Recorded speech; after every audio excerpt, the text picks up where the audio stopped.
Guys, the Moto G73 looks incredibly premium, almost like a high-end phone. But does it perform like one? The POCO X5 Pro comes with the Snapdragon 778G chip, and the Moto G73 is the first Indian phone to come with a MediaTek Dimensity 930 chip. But which one is better? The POCO X5 Pro barely throttles its performance in the CPU throttling test. Can the Moto G73 do better?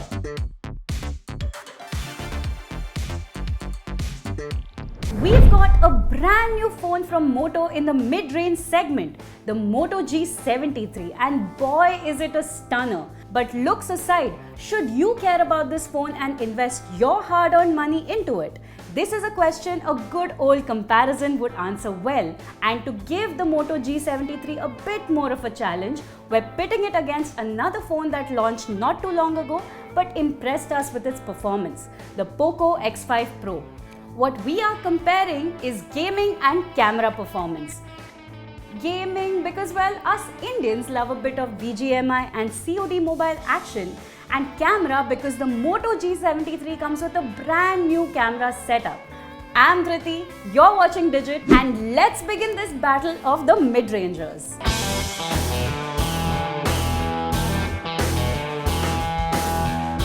Let's quickly run down the internals and camera specs. Moto G70, it is India's first phone with a new MediaTek Dimensity 930 SoC. It's got 8GB of RAM, 128GB internal storage, Android 13 with Moto's MyUX software, a 50 megapixel main camera and an 8 megapixel ultra-wide plus macro plus depth lens.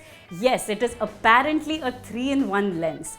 And we've got a 16 megapixel selfie as well for all you selfie lovers. Now let's get to the POCO X5 Pro. You've got the reliable old Snapdragon 778G processor, 6GB RAM, 128GB internal storage on the base variant. You've got Android 12 with MIUI 14, a 108 megapixel main lens, an 8 megapixel ultra wide and a 2 megapixel macro. Of course, for selfies, there's a 16 megapixel lens there as well. Both these phones come equipped with powerful budget to mid-range SoCs that prove their mettle in our tests. Do note that the POCO X5 Pro costs Rs 4,000 more than the Moto G73 for the base 6GB plus 128GB variant and costs a whole 6,000 more for the 8GB plus 256GB variant, which I got for review.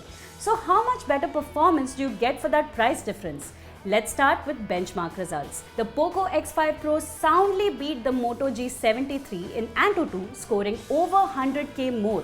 But in Geekbench single core, it was actually left behind by the cheaper Moto G73, as you can see. In the multi-core test, the POCO X5 Pro again took a substantial lead. I also ran PC Mark work on both phones, which simulates real-world tasks, and the POCO X5 Pro only had a slight lead here. Lastly, to test the CPU, I ran the CPU throttling test where both phones performed admirably, meaning they won't heat up or throttle too much even when running intensive tasks. Moving on to GPU test, the Moto G73 refused to run 3D Mark. This is the error message I got when I tried to run the app. The POCO X5 Pro on the other hand got a decent score of 2459 in 3D Mark Wildlife. In GFX Bench, the POCO X5 Pro performed considerably better than the Moto G73 in all three tests. This translates to real-world gaming as well, since when I fired up COD Mobile, POCO runs it at very high graphics by default, while Moto only runs it at medium by default. With the default settings active, the phones got similar scores in Game Bench, both of which were very impressive. I switched on high graphics on the Moto G73 and played a multiplayer match and got an even better score of 60 FPS at 97% stability. But the device did get warmer than what it was at medium graphics. So you could face throttling in long gaming sessions on the Moto G73 at high graphics. Nevertheless, both are capable devices, each with their own gaming mode that activates in-game. However, the POCO X5 Pro is definitely more geared towards gaming than the Moto G73. The POCO X5 Pro also does better at keeping multiple intensive apps running in the background simultaneously. General multitasking and real-world usage is great on both phones. They breeze through most apps without hitches and scrolling feels smooth due to the 120Hz display. Lastly, the UI is vastly better on the Moto G73. Lesser bloatware, fewer third-party apps and a clean experience. Also, the G73 runs Android 13 out of the box, while the POCO X5 Pro runs only Android 12.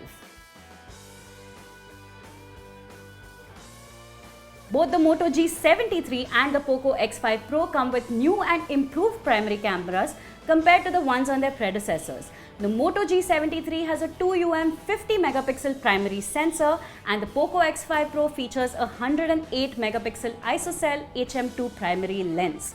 Starting off with daylight shots, the Moto G73 has more natural colors while the POCO X5 Pro's images are more saturated with oodles of contrast. Detail retention in such conditions is better on the Moto G73 with more detail captured in the shadows. Although the POCO X5 Pro's images definitely look more social media worthy, the Moto G73 definitely captures more detail such as on this brick wall. But in this image, the highlights look a little bit overblown on the Moto. They've both got some issues, so it comes down to your subjective choice. Both phones have an 8 megapixel ultra-wide camera, and Moto does better at capturing details in shadows while the POCO X5 Pro controls highlights better. Both these ultra-wide cameras could definitely be better. But overall, Moto's ultra-wide camera images look slightly more detailed with better dynamic range. Moto also has a macro mode which utilizes its ultra-wide lens for macro pictures. The ultra-wide images are nothing spectacular and are usually blurry since there's no stabilization. Indoor images in well-lit conditions are usually softer on the POCO X5 Pro, but there are inconsistencies here as well. In this image of these board games, the POCO X5 Pro is definitely doing a better job, so it is a back and forth between these two lenses. Natural background blur is more aggressive on POCO, so a lot of the subject can be out of focus when taking close-ups. Also note that we've faced some lens flare issues on the POCO X5 Pro as well. As for portraits, both phones have mediocre edge detection, but Moto's skin tone reproduction is definitely more natural. The background blur is definitely more understated on the Moto, so this is also a personal preference, but I prefer the more subdued natural bokeh effect on the Moto G73. In tricky lighting though, Moto really overexposes the image which looks unnatural. For selfies, Moto usually provides more detailed images by a slight margin, but POCO's selfies also have quite a bit of detail in ideal lighting. Portrait selfies look more natural on the Moto G73. As for low light images, both phones show some weaknesses. Moto is better at clicking shots with human subjects at night, but generally the POCO X5 Pro has more detailed in its low light images, such as the picture of this filament bulb. Overall, both cameras, especially in daylight, are good for the price range, but the POCO X5 Pro's camera shows more versatility in low light shots.